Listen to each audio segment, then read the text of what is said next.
City of Jammu,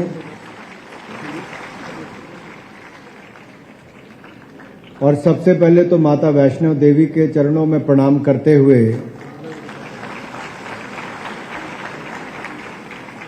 जब मैं flight में सुबह 5 बजे बैठा तब भी साथ वाली सीट पर वो भी दर्शन करने आ रहे थे और साथ वाली दूसरी तरफ सीट थी वहां पर भी दर्शन करने वाले ही थे। तो आप सबको भी यहां पर आने का अवसर मिला है। हो सके तो वैष्णो देवी धाम में आप भी जरूर जाकर आएं और पावन तावीन नद के तट पर जो हम सब लोग यहां पर एकत्रित हुए हैं, मुझे अपने कॉलेज डेज के समय कभी अवसर नहीं मिला किसी यूथ फेस्टिवल में पार्टिसिपेट करने का, क्योंकि मैं बिल्कुल अलग दिशा में क्रिकेट का खिलाड़ी था। लेकिन हमारे कॉलेज में जब भी कोई फेस्टिवल हो यूथ फेस्टिवल से जुड़ा हुआ, तो शायद हम लोग अपना मैच छोड़कर भी यूथ फेस्टिवल देखने आ जाते थे। उसका एक बड़ा कारण है इसके पीछे। आप में से अगर जब ये भांगड़ा हमारे चंडीगढ़ यूनिवर्सिटी के छात्र यहां पर कर रहे थे, आप में से कितनों का दिल किया कि आप भी मंच पे आके भंगड़ा करना चाहते हो? लेकिन एक बात की मैं आपको गारंटी दे सकता हूं, जितनी एनर्जी इन परफॉर्मर्स में थी, आपके हाथ पांव फूल जाते 10 मिनट में, क्योंकि ये दूर से देखने में तो बहुत अच्छा लगता है, but if you have to perform this you really need lot of energy, strength, stamina. And let me say this कि अगर हम इस परफॉर्मेंस को किसी और भी प्रोफेशनल आर्टिस्ट के साथ जोड़ेंगे तो उनको आराम से हरा सकते हैं। ये आउटस्टैंडिंग परफॉर्मेंस यहां पर करके देने का काम किया। और इससे पहले जब पंजाबी यूनिवर्सिटी के हमारे परफॉर्मर्स आए, मैं वीसी साहब को, उमेश राय जी को कह रहा था और बलवंत जी को, कि हमारी एक आर्ट जो मरती चली जा रही थी कि पुराने इंस्ट्रूमेंट्स को कैसे इस्तेमाल किया जाए, कैसे उसका उपयोग किया जाए। I am so grateful to the universities कि उन्होंने उस आर्ट को बचाकर भी रखा है और आगे बढ़ाने का काम भी किया है। अगर मेरे अपने विभाग के दूरदर्शन के लोग और ऑल इंडिया रेडियो के लोग यहां पर हैं, तो मैं चाहता हूं इस फेस्टिवल के जो रिकॉर्डिंग्स हमारे पास यूनिवर्सिटीज के पास हैं, हमें सबको उसको टेलीविजन पर दिखाना चाहिए। और जितने युवा यहां पर बैठे हैं, how do we promote our rich culture and heritage through today's mediums? There are various mediums. One is newspaper, which is the print media. Second is television, which is the linear media. Third is the digital platforms, which does not restrict any one of you. So all of you can share it on your Instagrams, Facebook, WhatsApp groups, or on the Twitter. And let us share it and expand it. और शायद यही कारण है कि दुनिया का कोई देश भारत के गौरवशाली कला, साहित्य, संगीत का मुकाबला कर ही नहीं सकता। ये हमें इसको बचाकर रखना है। मैं लिखकर कुछ और आया था कि मैं आपको कुछ और भाषण देने वाला हूं, पर मैंने 2 परफॉर्मेंस देखकर ही अपना मन बदल लिया कि मुझे बोलना क्या है। तो जिनको 5 दिन ये सब देखने का अवसर मिलेगा, उनका तो जीवन ही बदल गया होगा, मुझे लगता है, और सोच बदल गई होगी। मेरे पास एक डिपार्टमेंट है youth affairs and sports. Youth affairs में हम देश भर के 80 लाख से ज्यादा वॉलंटियर्स के साथ काम करते हैं, और कोविड के समय उन्होंने चाहे मास्क बांटने तो मास्क बनाने की बात हो, कोविन ऐप, आरोग्य सेतु ऐप की जानकारी देने की बात हो, बहुत काम किया हमारे वॉलंटियर्स ने। क्लीननेस ड्राइव में हम लोगों ने पिछले साल 75 लाख किलो प्लास्टिक वेस्ट इकट्ठा करने की बात की थी, 114 लाख किलो प्लास्टिक वेस्ट इकट्ठा किया। मैंने इस बार कहा कि 100 लाख किलो प्लास्टिक वेस्ट इकट्ठा करना है 1 अक्टूबर से 31 अक्टूबर तक। उन्होंने 200 लाख किलो से ज्यादा प्लास्टिक वेस्ट इकट्ठा किया। ये हमारे यूथ की पावर है कि वो क्या करके दिखा सकता है। मैं जिस विषय पे यहां पर आना चाहता था कि टेक्नोलॉजी का उपयोग करके हम इसको बचा कैसे सकते हैं, बढ़ा कैसे सकते हैं।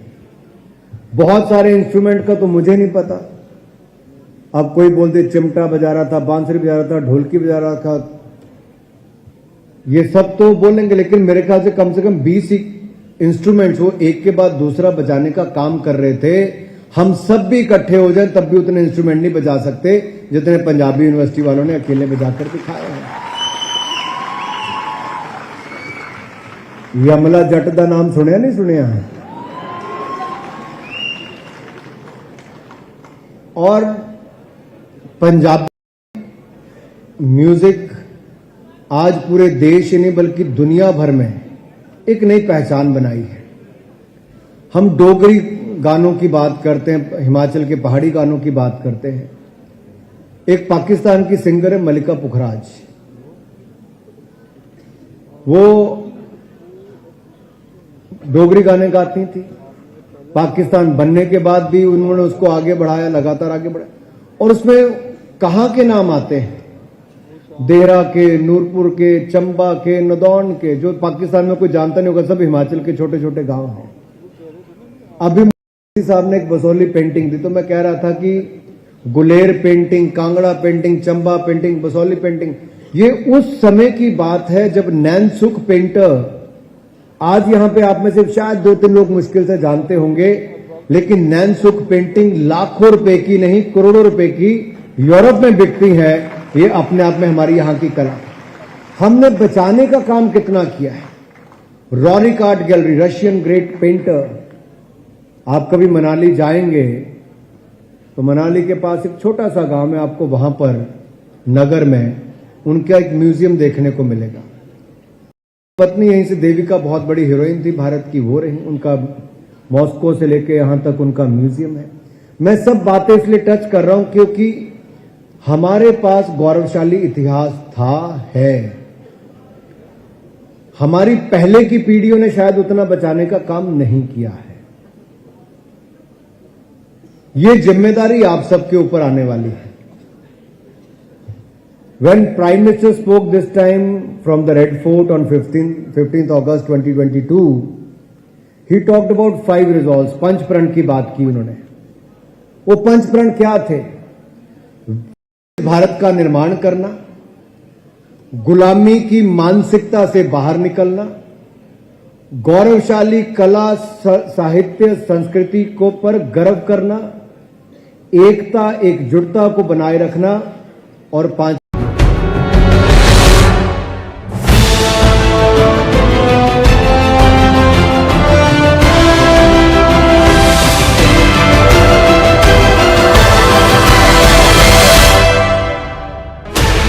16 channels, 15 languages, 26 states, 1200 plus reporters, 60 plus crore viewers. India's largest news network, News 18 Network.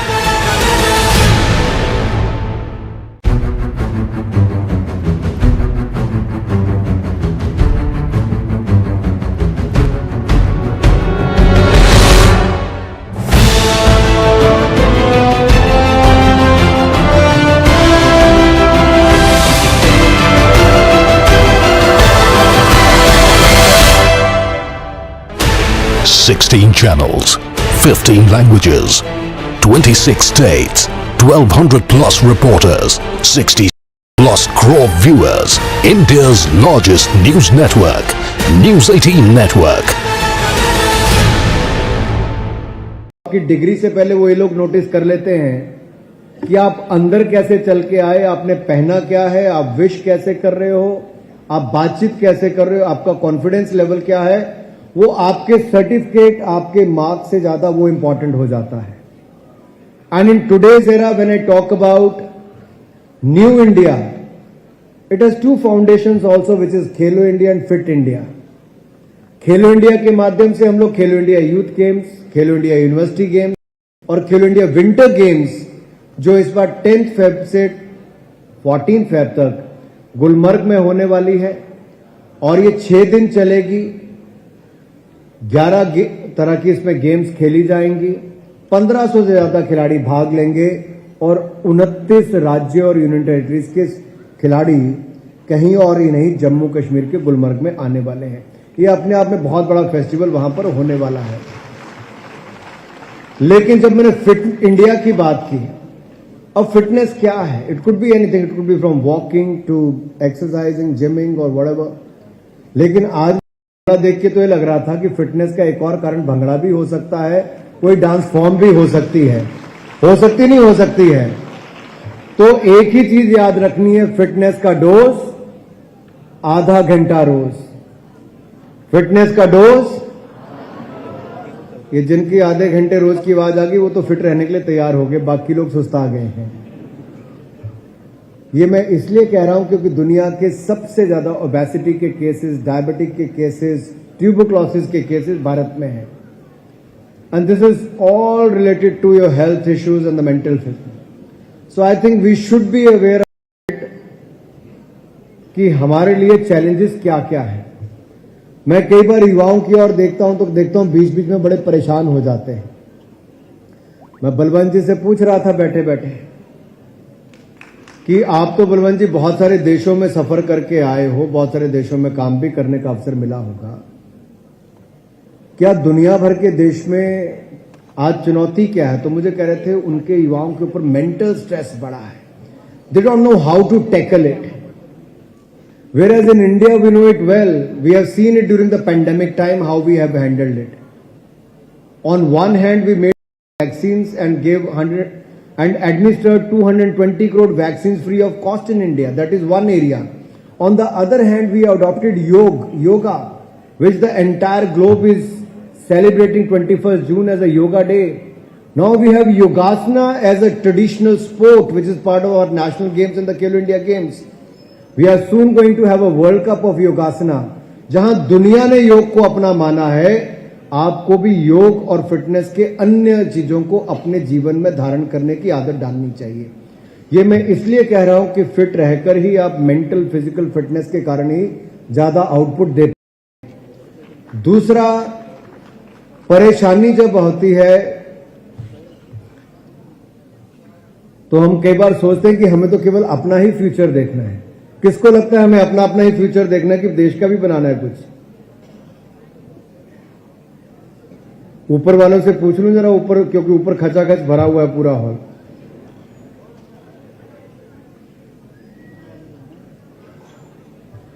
तो मैं तो आप सबसे कहूंगा केवल अपने ही करियर के बारे में मत सोचना। कितनों की तकदीर बदलनी है तुम्हें, कितनों को रास्ते पे लाना है तुम्हें। अपने हाथों लकीरों को मत देखना, इन लकीरों से भी आगे जाना है तुम्हें।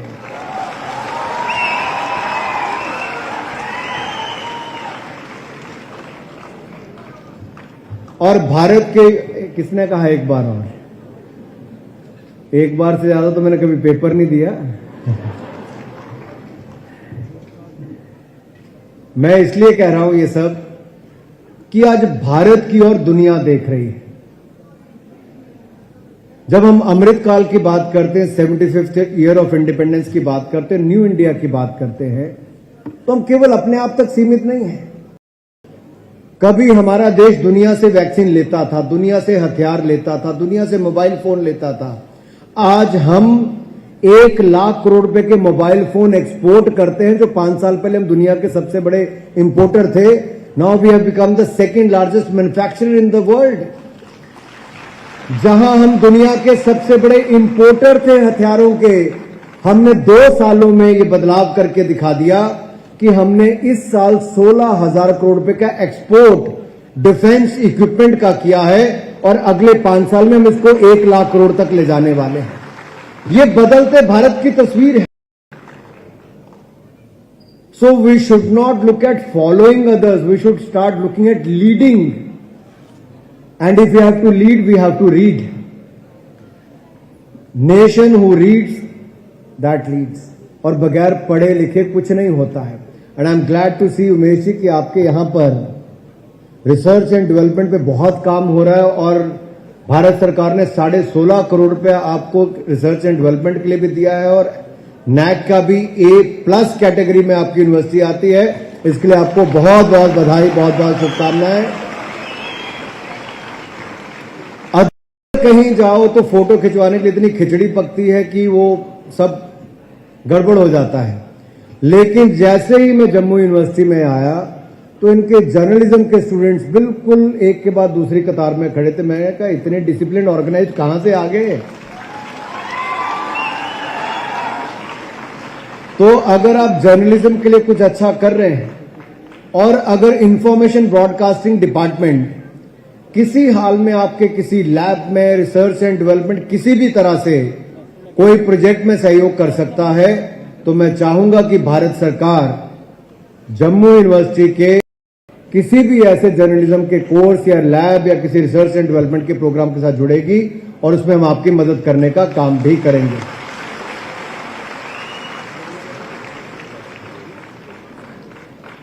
मित्रों, बहुत सारी बातें हैं लेकिन मैं कुछ बातों को करके ही अपनी बात को समाप्त करूंगा।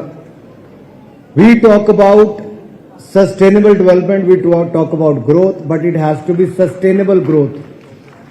For sustainable growth, we need sustainable investment, that is means green investment, green growth, green economy, which will lead to green jobs.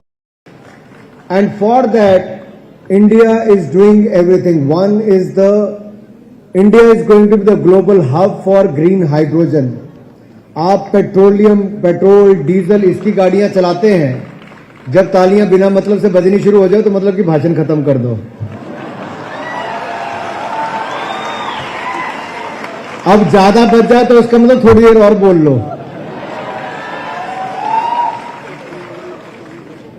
So green hydrogen क्या, वेस्ट टू एनर्जी की ओर जाने की भी हम बात कर रहे हैं। पेट्रोल डीजल से आगे बढ़कर हाइब्रिड इलेक्ट्रिकल कार, सब ग्रीन हाइड्रोजन की बात आएगी, जहां वेस्ट टू एनर्जी की ओर भी हम जाने का काम करेंगे।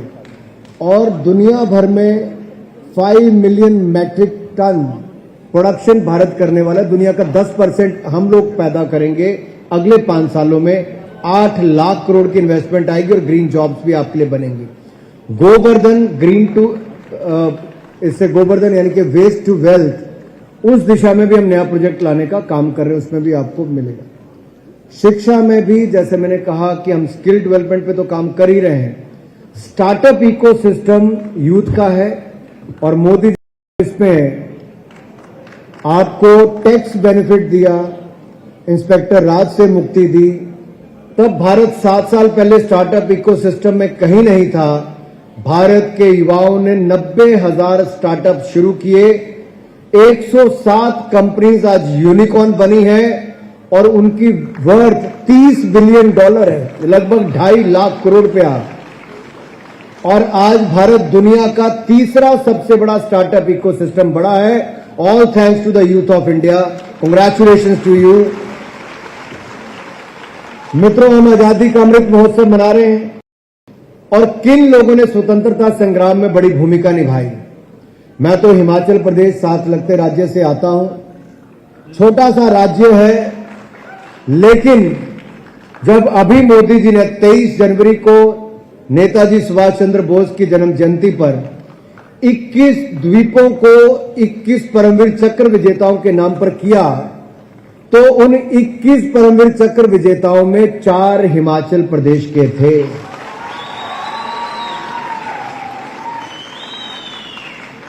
हमने सोच बदलने का काम किया। किसने सोचा था द्वीप का नाम किसी परमवीर चक्र विजेता नाम पे, फौजी के नाम पे होगा, करके दिया है। हमारे सामने पद्मश्री बैठे हैं, पद्म अवार्ड विजेता बैठे हैं। आप में से अधिकतर लोगों ने, बहुत सारे लोगों का नाम भी नहीं सुना होगा। बहुत सारे लोगों ने अपने जीवन भर में काम कभी अवार्ड लेने के लिए किया भी नहीं होगा। लेकिन सरकार ऐसी आई कि जिसने गांव में, दूर दराज क्षेत्र में रहने वाले लोगों की प्रतिभा को पहचाना भी, देश के प्रति उनके योगदान को जाना भी और पद्म अवार्ड देने का काम भी किया है।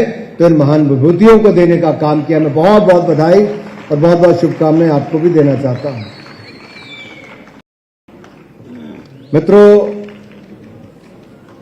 यहां की मैं अगर डेवलपमेंट की बात करूंगा तो बहुत लंबा समय लगेगा। मुझे 7 बजे तक ऊना हिमाचल प्रदेश पहुंच के अगले प्रोग्राम में पहुंचना है। मेरा आज का 5वां प्रोग्राम सुबह 9 बजे से लेकर अब तक की 5वां प्रोग्राम है। मैं केवल इतना ही कहूंगा, जब आप वापस आए तो कोई एक क्षेत्र जरूर चुने। आप में से कितने लोग हैं जो अपने देश में बदलाव देखना चाहते हैं किसी ना किसी रूप में, किसी क्षेत्र में? तो जो बदलाव देखना चाहते हैं वो बदलाव का एक हिस्सा बने, because the charity begins at home. हमें अपने से शुरू करना होगा। You could pick up any area.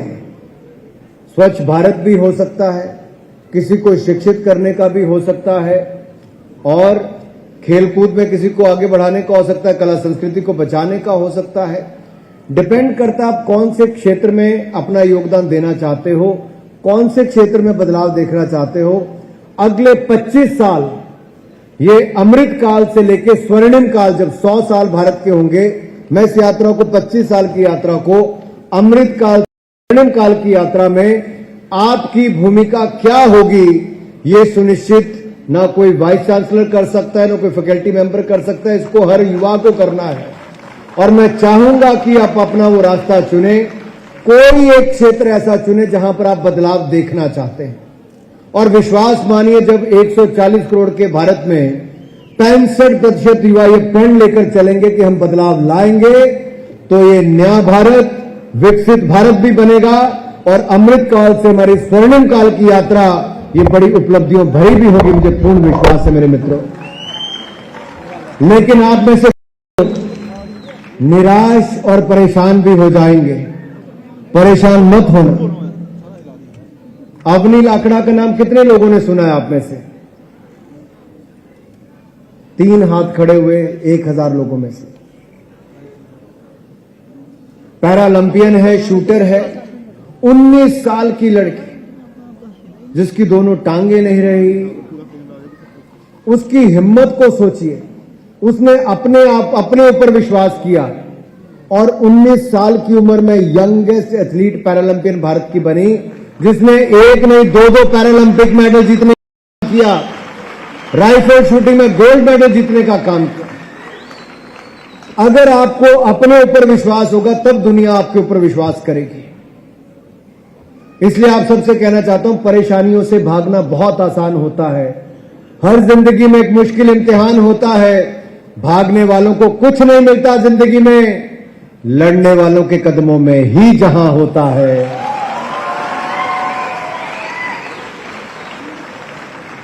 तो मैं आशा करता हूं विवेकानंद के इस भारत में, जो हम सबके लिए प्रेरणा स्रोत है, विवेकानंद के इस भारत में आप सब, जो उनका सपना था कि 21वीं शताब्दी में भारत विश्व गुरु बने, भारत दुनिया को नेतृत्व दे। आज देखिए, दुनिया के पिछले 3 साल के सर्वेस देख लीजिए, सबसे लोकप्रिय नेता के रूप में 78% नरेंद्र मोदी जी दुनिया के सबसे लोकप्रिय नेता के रूप में आए हैं। अगर भारत का नेता, आपका चुना हुआ, दुनिया का सबसे लोकप्रिय नेता हो सकता है, आज दुनिया की सबसे तेजी से बढ़ती अर्थव्यवस्था भारत हो सकती है, भारत दुनिया की सबसे बड़ी युवाओं की ताकत हो सकती है, स्टार्टअप इकोसिस्टम से लेकर अन्य क्षेत्रों में सैटेलाइट छोड़ने तक हमारा प्राइवेट क्षेत्र आगे आ सकता है, तो दुनिया की कोई ताकत भारत को नहीं रोकेगी। केवल मैं आपसे इतना ही कहूंगा, जो स्वामी विवेकानंद ने कहा था, उठो जागो रुको मत, जब तक मंजिल प्राप्त ना हो जाए। जब तक मंजिल प्राप्त ना हो जाए। सभी विजेताओं को बहुत बहुत बधाई, और सभी पार्टिसिपेंट को मैं यही कहूंगा, जीतना हर किसी के बस की बात नहीं, या हर किसी को होता भी नहीं संभव, हर कोई जीत भी नहीं सकता, but participation is the key. Keep participating, because coming to this platform it will give you lot of confidence, lot of energy, lot of exposure, जो आपके वापस स्कूलों में या कॉलेजेस में बैठे बच्चे के क्लास सीमित है, उनको आप जितना एक्सपोजर नहीं मिल पाएगा। आप एक्स्ट्रा करिकुलर एक्टिविटीज या स्पोर्ट्स के माध्यम से और आगे बढ़ेंगे, आपके सफल भविष्य के लिए। और 2023 की आपको बहुत बहुत बधाई, बहुत बहुत शुभकामनाएं। जय हिंद, बोले भारत माता की।